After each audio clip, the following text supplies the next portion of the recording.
Siwe namshukuru Mungu kunipa nafasi nyingine ya kushirikiana nawe katika maombi yetu siku ya leo pamoja na neno la Mungu.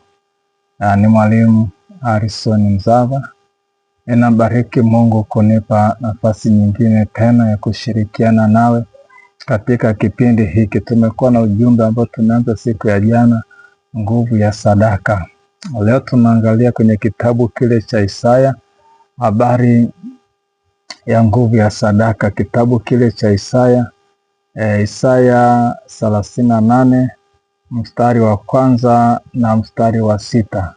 Tunakwenda kuangalia hapa neno la Mungu. Kumbuka tunaendelea na ujumbe wetu unaosema nguvu ya sadaka. Kwenye kitabu kile cha Isaya 38 Biblia inasema, siku hizo Hezekia aliugua akawa katika hatari ya kufa, na Isaya nabii mwana wa Amozi akaenda kwa mfalme akamwambia, Bwana sema hivi, tengeneza mambo ya nyumba yako, maana utakufa wala hutapona. Basi Hezekia akajigeuza akaelekeza uso wake ukutani akamwomba Bwana. Akasema, Bwana, kumbuka haya na kusihi, kwamba nimekwenda mbele zako katika kweli na kwa moyo mkamilifu na kutenda yaliyo mema machoni pako. Hezekia akalia sana. Mstari wa 4, ikawa neno la Bwana likamjia Isaya kusema. Mstari wa 5, enenda ukamwambia Hezekia, Bwana Mungu wa Daudi baba yako asema hivi, mimi nimeyasikia maombi yako, nimeyaona machozi yako. Tazama, nitaziongeza siku zako kiasi cha miaka 15. Mstari wa 6, nami nitakuokoa wewe na mji huu na mkono wa mfalme wa Ashuru, nami nitaulinda mji huu. Bwana Yesu asifiwe. Sasa hizi ni habari njema. Tunaona mtumishi wa Mungu Isaya alikuwa kwenye hali ya kuumwa. Amepita kwenye hali ya kuumwa sana na hali yake haikuwa nzuri. Kaja nabii mtumishi wa Mungu Isaya akamwambia Hezekia, tengeneza mambo yako, maana kwa ugonjwa huu unakufa hutapona. Hezekia akaenda mbele za Bwana Mungu wake akaomba. Akamwambia Mungu, kumbuka nilivyoenda mbele zako kwa ukamilifu. Sasa Isaya maisha yake yalikuwa ni ibada kwa Mungu wake. Maisha yake yalikuwa ni sadaka. Mwenendo wake mbele za Bwana, akamwambia Mungu, kumbuka nilivyoenda mbele zako kwa ukamilifu, na akalia sana. Tafsiri ya kulia sana ni kwamba si tu machozi ya mwilini yale ya kumwagika, lakini pia alilia kwa njia ya maombi. Naye Mungu akasikia kilio cha mtumishi wake, akamwambia rudi tena mara ya pili kwa Hezekia, mwambie nimesikia maombi yake, nimemwongeza miaka 15, nami nitauokoa mji huu na mfalme wa Ashuru. Sasa ninapata mambo mawili hapa. Hezekia mwenendo wake ilikuwa ni ibada, ilikuwa ni sadaka kwa Mungu wake. Ilipofika muda wa kuishi kwake kumeisha, namba ya miaka yake imeisha, Mungu akamwambia Hezekia, mwambie sasa jiandae, tengeneza mambo yake, maana sasa safari ya kuondoka imefika. Hezekia akakumbuka kwamba na akaunti yangu mbele za Bwana, akasema Mungu kumbuka. Na Mungu ndipo alipofungua kwenye hema ushuhuda, alipoangalia kwenye hazina. Biblia inasema hazina ya mtu ilipo, sadaka za hazina ilipo, ndipo na moyo wake ulipo. Mungu akaangalia akaona kwenye akaunti ya Hezekia alichoomba, alichomkumbusha Mungu kipo. Naye Mungu alipoona akamtuma tena nabii mara ya pili akamwambia, mwambie Hezekia nimesikia maombi yake, nimemwongezea miaka 15.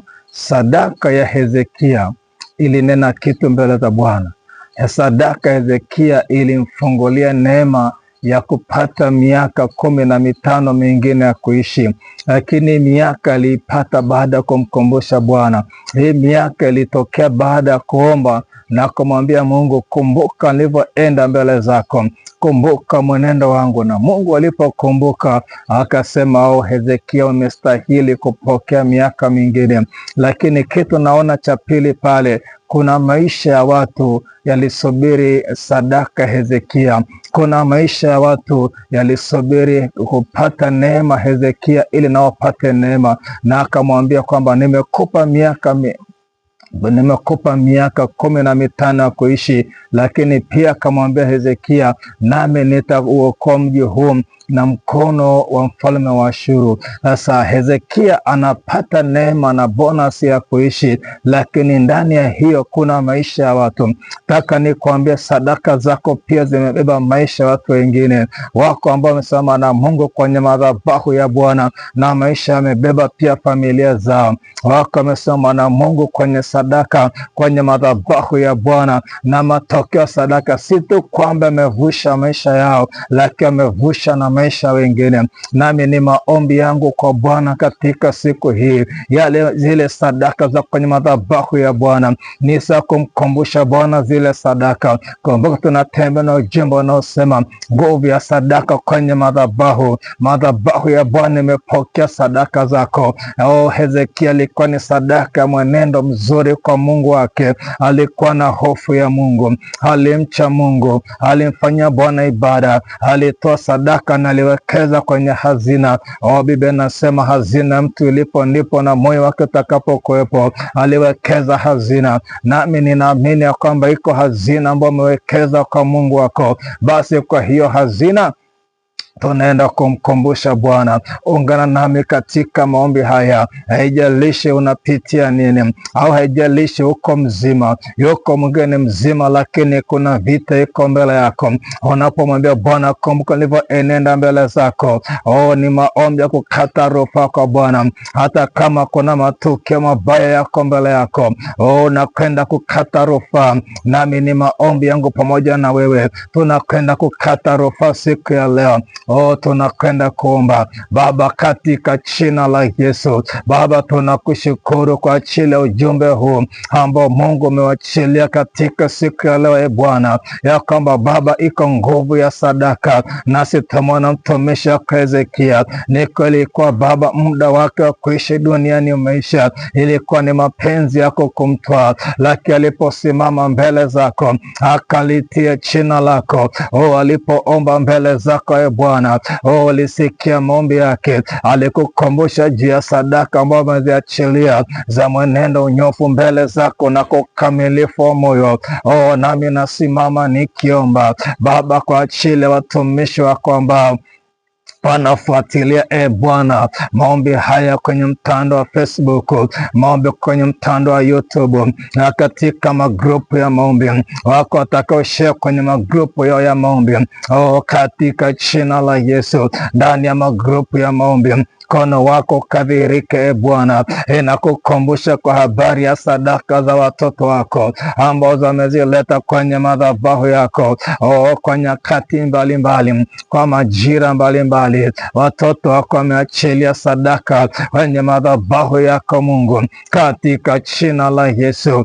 Inalitia jina lako, Bwana, nikikukumbusha juu ya sadaka zao ambazo wameziachilia, Bwana. Watende muujiza siku ya leo katika jina la Yesu. Wako wanapita kwenye changamoto za maisha, wako wanapita kwenye mapito mbalimbali, katika jina la Yesu Kristo wa Nazareti. Mungu, haijalishi wanapita wapi, haijalishi ametamka maneno, iko neema, Bwana, sahi katika maombi, kama vile mtumishi wako aliposimama mbele zako akakukumbusha. Ingawa nabii ulimtoa, alikuja kwa neno lako, lakini alipokukumbusha kukumbusha Bwana, neema yako mpya ikaonekana kwa Hezekia, nami nasimama nikiomba neema yako Bwana kwa watumishi wako kutoka mataifa mbalimbali, kutoka nchi mbalimbali wanaofuatilia maombi haya. Haijalishi kuna matamko gani yametamkwa juu yao, ikiwa kuna vifungo vya maneno,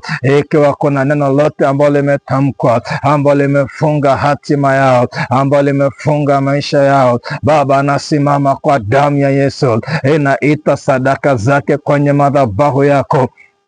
Zile sadaka ambazo watoto wako wamezitoa, inaziita leo kwenye madhabahu yako. Kumbuka Bwana walivyoenda mbele zako kwa ibada, kumbuka waliposema na kuomba kwa ajili ya wengine, kumbuka walipotoa sadaka kwenye madhabahu yako, kumbuka yale walioyaishi Bwana, ukawaokoe katika saa hii, katika jina la Yesu Kristo wa Nazareti, Mungu aliye hai. Baba, ni kwa mamlaka ya jina la Yesu, kumbuka Bwana watoto wako vile ambavyo wamenenda mbele zako, vile ambavyo wameutafuta uso wako, uwakumbuke Bwana wa majeshi, uwakumbuke katika jina la Yesu. Mamlaka yako idhihirike, wokovu wako idhihirike. Baba, naziita sadaka zao. Mungu, ulisikia maombi ya Hezekia alivyosema kumbuka, nami nakukumbusha juu ya sadaka ambazo mtumishi wako amezitoa kwenye madhabahu yako.